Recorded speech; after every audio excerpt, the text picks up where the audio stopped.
Então, estudo 3 em Daniel. Gente, eu vou falar a verdade para vocês. Eu até achei que ia dar para fazer o capítulo 5 e 6. Não deu. Não deu. Então, vamos falar sobre Daniel 5, que tem coisa, tem coisa. Então, é assim, vamos lembrar que quando a gente fala de Daniel, pelo menos assim, quando eu era criança, lá então, tão distante, o que que a gente lembra, né? Os amigos na fornalha, ele na cova dos leões, a gente lembra disso, né? Lembra lá do jejum de 21 dias e de repente a gente não tem uma sequência de tudo que aconteceu e que foi relatado. E tem gente que, eu, por exemplo, eu nem sabia que um dos capítulos, né, que é o capítulo 4 de Daniel, quem escreveu foi o Nabucodonosor. Eles pegaram um escrito de Nabucodonosor e colocaram no livro de Daniel, né? Mas então vamos lá. O que que nós vamos ver aqui? Belsazar, né? Belsazar, ele era o rei, ele era filho de Nabucodonosor. Então vamos só colocar uma linha do tempo aqui. Foi com Nabucodonosor que teve, que foi, digamos, o sequestro, né? Que foi que tirou o povo de Judá e levou cativo, tá? Foi com o rei Nabucodonosor. E aqui tá falando que o Belsazar, ele era filho de Nabucodonosor. Ele era, na verdade, neto, mas aqui fala assim, da mesma maneira que fala que Jesus era o filho de Davi, tá? Então era questão da descendência, tá?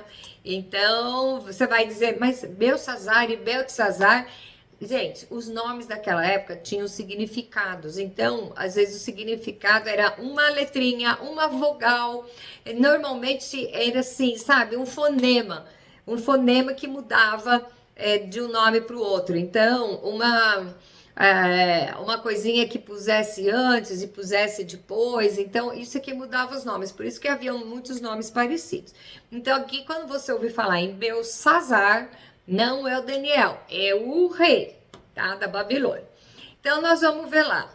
Esse rei, que ele era neto de Nabucodonosor, ele é o que fez a Babilônia cair. Então, você vai lembrar no capítulo 1, que foi o primeiro sonho de Nabucodonosor, que é aquela estátua, lembra? Que tinha a cabeça de ouro, o ombro, chegava no final, tinha o barro e o ferro, que eram os casamentos, né? Que não eram, que acabou diluindo com toda a Babilônia, né?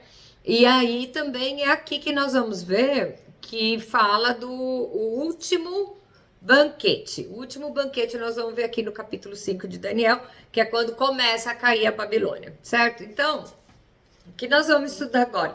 O porquê que a Babilônia caiu. A Babilônia foi um império, certo? Foi assim, nós estudamos até agora superficialmente quem era Nabucodonosor e tudo que ele conseguiu e tudo que aconteceu com ele. E agora nós vamos ver o que o neto dele conseguiu destruir o império da Babilônia. Mas tudo isso digamos assim, é uma desculpa, é um pretexto. Por quê? Foi Deus pesando a mão naquele que subjugou. Então, o que acontece aqui? A Babilônia era um povo poderoso e, no entanto, o que eles fizeram? Eles levaram o povo de Deus cativo, eles escravizaram. Vocês não acham que alguém que se levanta contra o povo de Deus vai sair ileso, tá? A mão pesa. A mão pesa. Então, nós vamos ver assim, você saindo de fora da família, fora, como minha mãe dizia, né? Fora, longe da fervura, você vai ver entender realmente a mão de Deus aqui acontecendo, tá bom? Então vamos lá. A primeira pergunta diz o seguinte: qual foi a abominação que o rei Belsazar fez em um grande banquete? Então vamos lá ver como começa o capítulo 5. O rei Belsazar deu um grande banquete a 1000 dos seus grandes e bebeu vinho na presença dos 1000. Aqui vamos dizer que é a classe política, isso é tão atual hoje em dia, né? Então vamos dizer, os políticos e os seus cupinchas, né? Minha mãe que usava essa expressão. Então vamos lá. Enquanto Belsazar bebia e apreciava o vinho, mandou trazer os utensílios de ouro e de prata que Nabucodonosor, seu pai, tirara do templo que estava em Jerusalém, para que neles bebessem o rei e os seus grandes, e as suas mulheres e concubinas. O que ele fez? Ele deu um banquete, mandou ir lá e pegar os utensílios do templo, que eram as taças, que eram consagradas no templo, e mandou trazer para a festa deles. E para o povo encher a cara. Quer dizer, os utensílios que eram sagrados em Jerusalém, quando o povo foi exilado, quer dizer, o povo foi trazido para a Babilônia, vieram os utensílios também. E ele pegou e trouxe os utensílios para ser, vamos dizer assim, sujados, né? Se existe essa palavra, tá? Bom, e aí o texto continua assim. Então trouxeram os utensílios do templo, que foram tirados do templo da casa de Deus, que estava em Jerusalém, para que neles bebessem o rei e os seus grandes e as suas mulheres. Então trouxeram todos que estavam em Jerusalém e beberam neles. Beberam o vinho e deram louvores aos deuses de ouro, de prata e de bronze, de ferro, de madeira e de pedra. Então, eles eram um povo que tinha um monte de deuses. Então, eles pegaram... Gente, isso é vilipêndio, tá? Eles profanaram o templo. E você acha que profanar o templo sai ileso? Você acha que alguém, por gracinha... sabe, vai dentro do templo que é do Senhor e faz uma coisa dessa, você acha que vai sair ileso? Tem uma cena que aconteceu no Brasil, não sei nem que época que foi, mas era um movimento gay e um rapaz travestido de mulher, ele entrou numa igreja católica, ele pegou um crucifixo e começou a esfregar nas partes íntimas do seu corpo, que é um crucifixo, né? Que é uma coisa sagrada lá no templo católico. E ele entrou dentro da igreja para fazer isso. E eu te digo uma coisa, você acha que isso passa ileso? Veja bem, eu não sou católica, tá? Mas o que é um crucifixo? É a imagem, a cruz, onde mataram Jesus.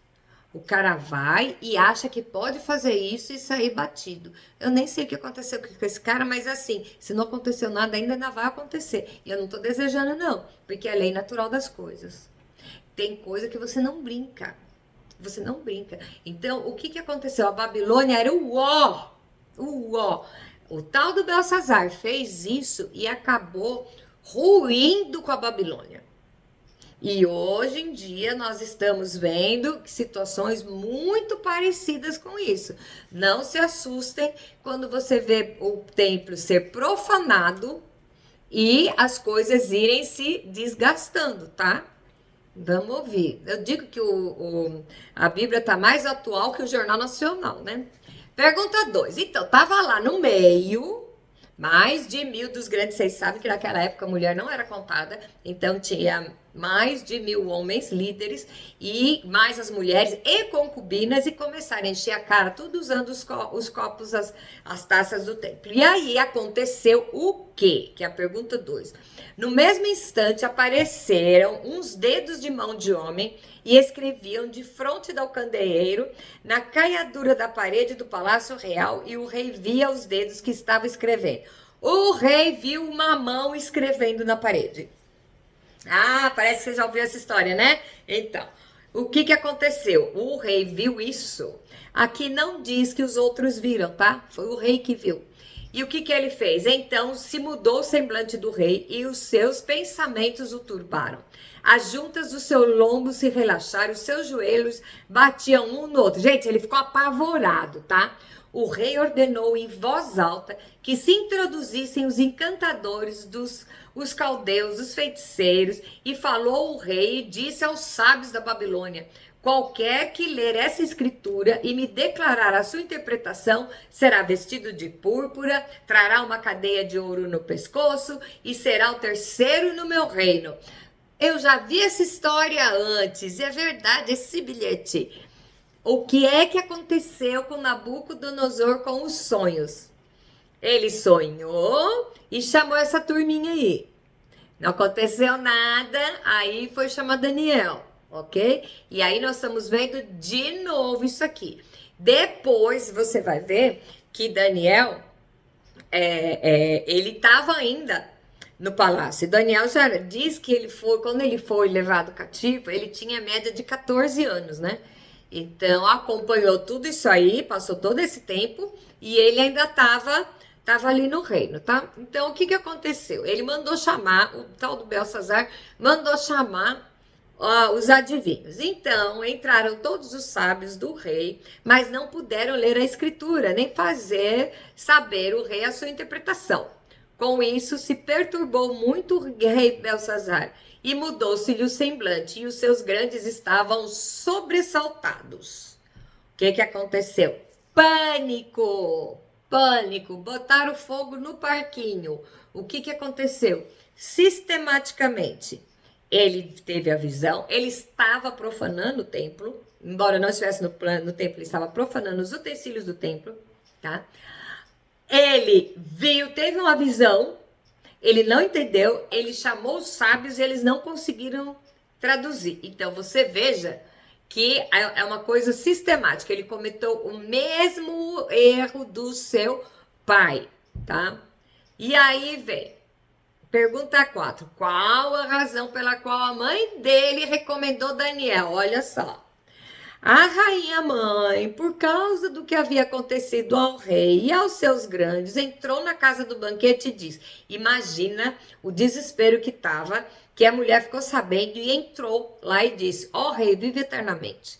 Não se turbe os seus pensamentos, nem se mude o seu semblante.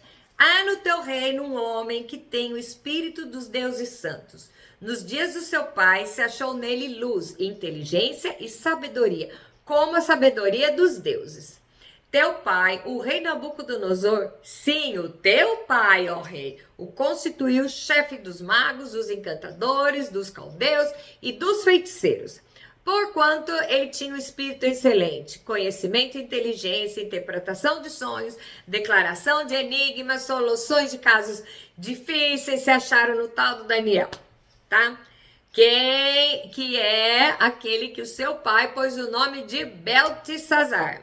Chame, pois, a Daniel e ele dará a interpretação. Por que que ela indicou Daniel? Porque ela estava na época, ela viu. E nós vamos ver que naquela época não tinha internet. Não tinha Instagram, não tinha WhatsApp, não tinha que ser assim. A pessoa que viu. Então nós vamos ver depois, quando a gente mudar de livro, nós vamos ver quando chega na época lá nos Juízes, né? Nós vemos Elias e sabe a história lá, né? Do Eliseu, o filho da viúva, aí depois o menino morreu, aí foi lá, ressuscitou o menino, aí tá bom, teve fome, ok, todo mundo sabe dessa história. O que acontece? Quando ela volta para a terra, porque acabou a época de fome, tudo bem, ela volta, quem que estava conversando com o rei? O menino que era digamos, o pupilo do profeta. Na hora que ele está contando para o rei, aparece ela e ele fala, é essa mulher e o filho que eu tô te contando que aconteceu. E aí o rei restituiu para ela tudo que ela tinha sido tomado, tá? Então, por quê?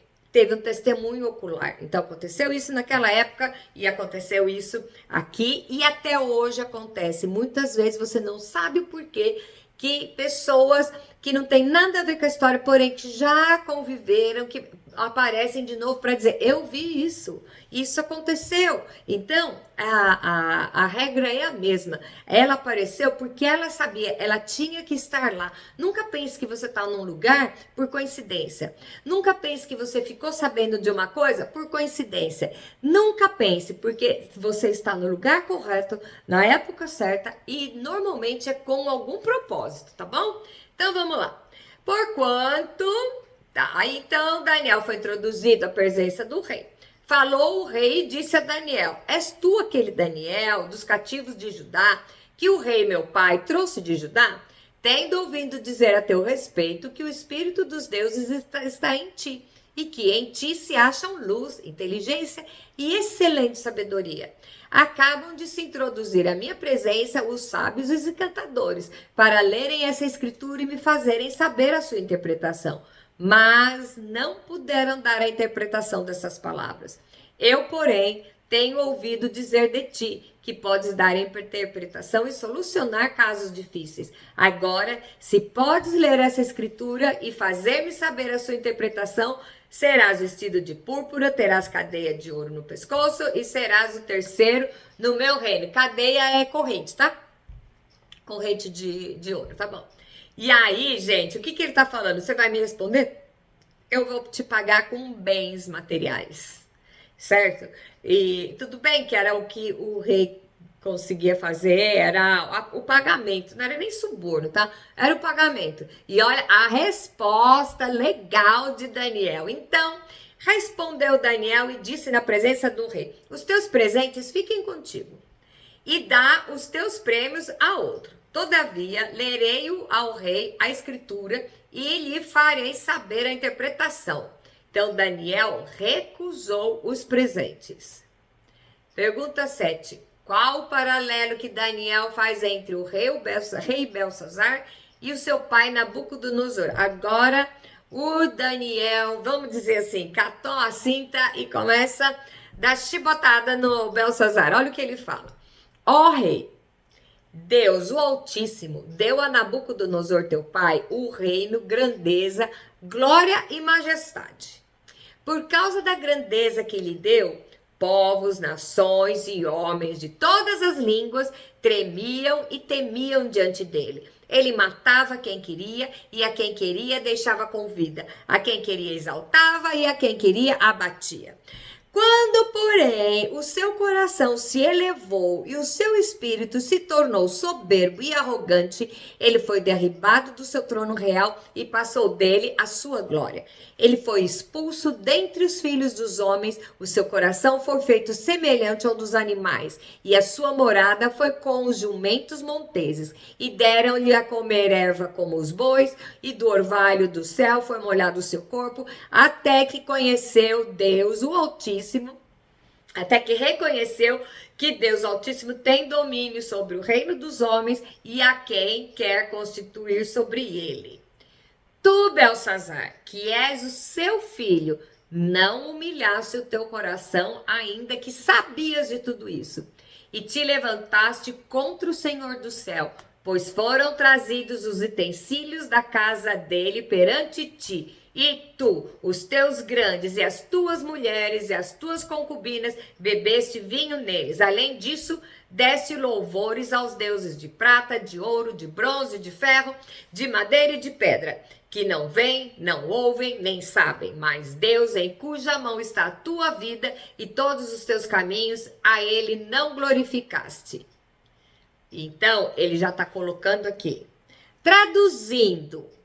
Ô cabeção, você viu o que aconteceu com seu pai. E você está fazendo a mesma coisa, tá? A diferença é que Nabucodonosor reconheceu a soberania do Deus Altíssimo. Por isso que Deus não tirou a Babilônia da mão de Nabucodonosor. Porque ele reconheceu que só Deus é o Senhor. Mas aí o cabeção do Belsazar chegou ao ponto de profanar o templo. Então, vamos lá.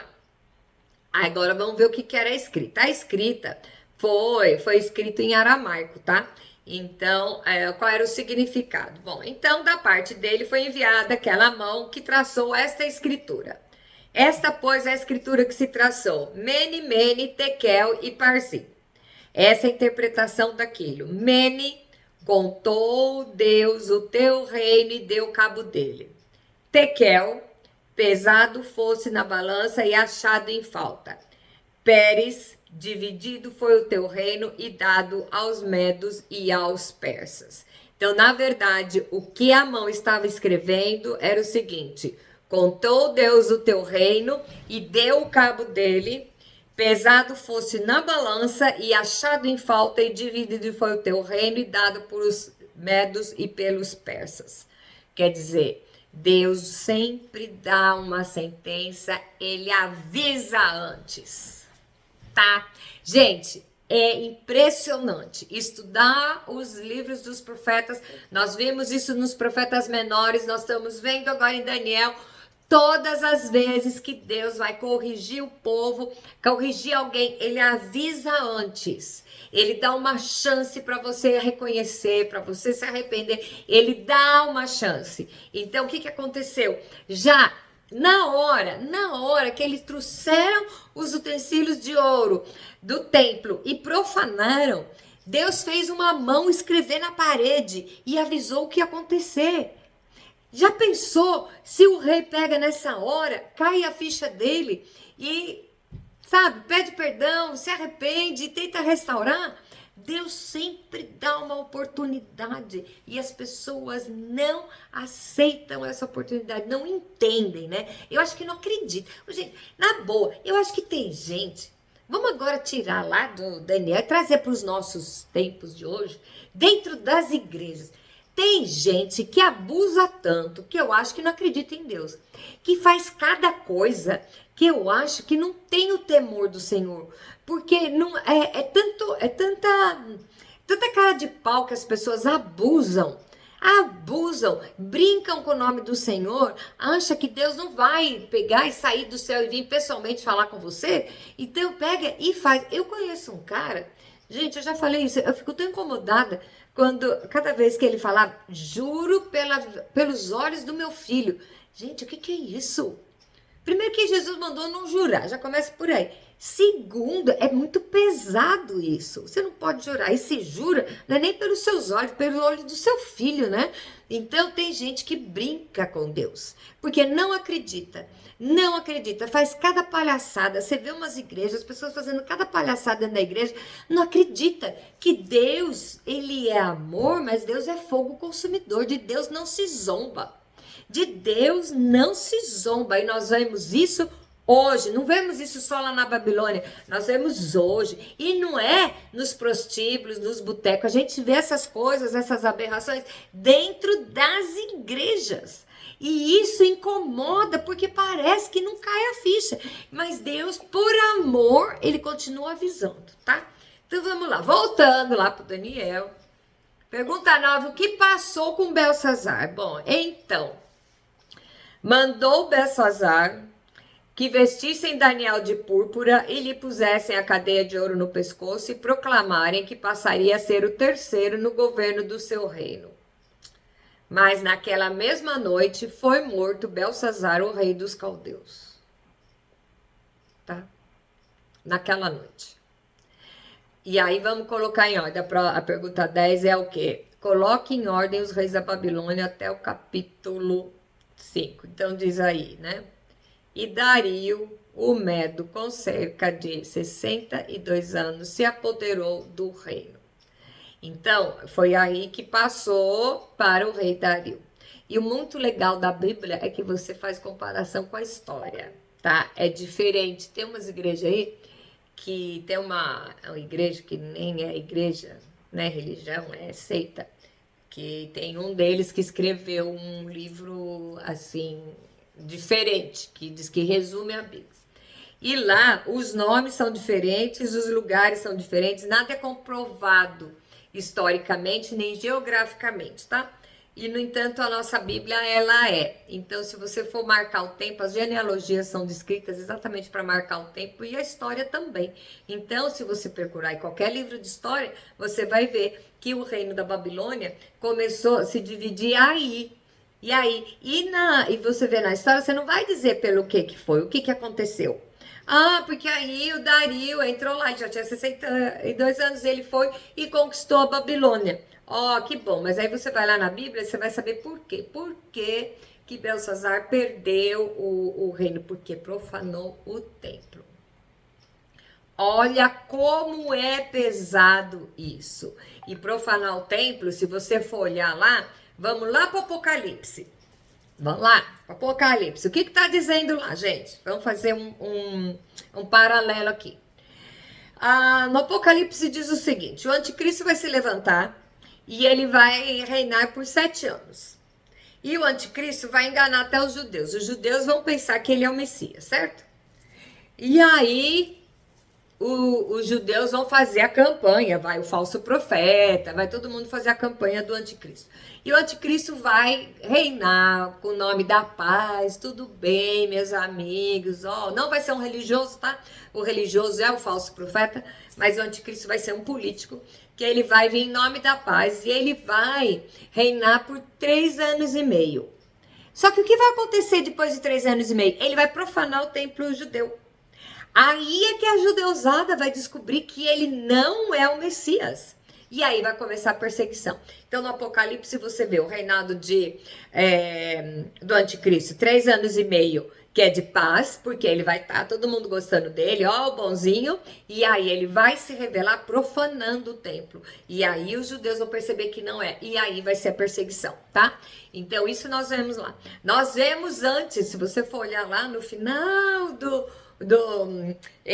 no período entre os dois intertestamentário, você vai ver o que o fulano vai e queima um porco no templo, porque sabe que para o judeu o templo é sagradíssimo, e o Belsazar fez isso. Então, não abuse do amor de Deus e da paciência de Deus. Deus é amor, mas ele é fogo consumidor. De Deus não se zomba. Não ache que só porque você depois, na última hora, você pede perdãozinho e que Deus vai resolver o seu caso, vai te passar a mão no cabelinho e você vai ficar toda linda, maravilhosa. Não pense nisso. Por quê? Se fosse assim, o ladrão da cruz, assim que o ladrão da cruz se arrependeu, Jesus ia falar: "Ô, filho, você se arrependeu? Então, querido, desce da cruz e vai lá batizar. Vai lá fazer classe de catecúmenos." Gente, faz tempo que eu não uso essa palavra, que é preparar, os que estão preparando para batizar. Vai lá dar cesta básica para pobre, que você tá salvo. Não. O cara se arrependeu e Jesus fala: "Se arrependeu, que bom, ainda hoje estarás comigo no paraíso."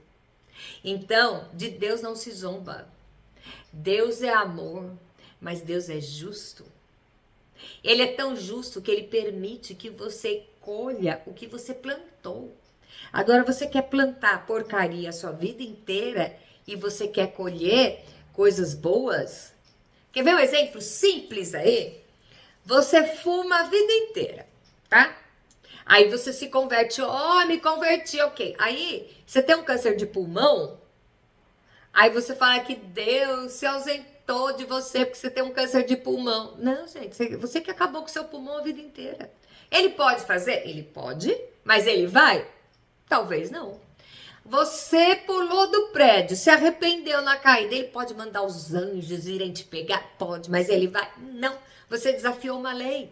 Deus é justo. Você desafiou uma lei pré-determinada. Você fumou a sua vida inteira, você acabou com seu pulmão. Você pulou do prédio, vai se esborrachar no chão. Entendeu? Aí, o que aconteceu com esse cara aqui? A história, o Nabucodonosor, na verdade, ele é o vô dele, mas ele ouviu toda a história, ele sabe, gente, ele era o rei.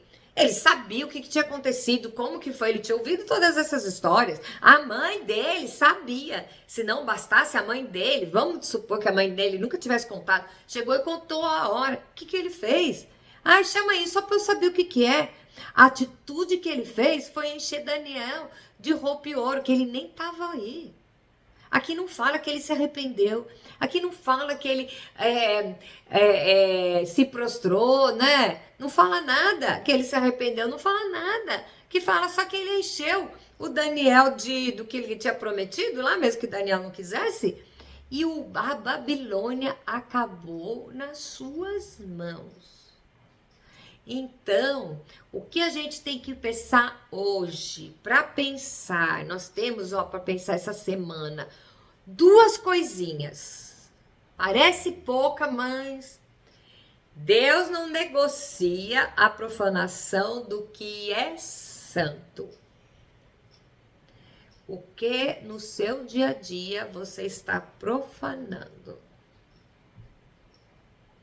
O seu relacionamento com Deus, você está profanando? eu vou falar uma coisa mais séria agora para vocês. Você sabia que o seu corpo é templo do Espírito Santo? Se o seu corpo é templo do Espírito Santo, você pode profanar o seu corpo? Você pode fazer tatuagem do capeta, você pode acabar com o seu corpo, usar droga, né? Fazer, sei lá, né? Relações sexuais ilícitas. Sei lá, o que mais que você pode fazer com o seu corpo? Seu corpo é templo do Espírito Santo.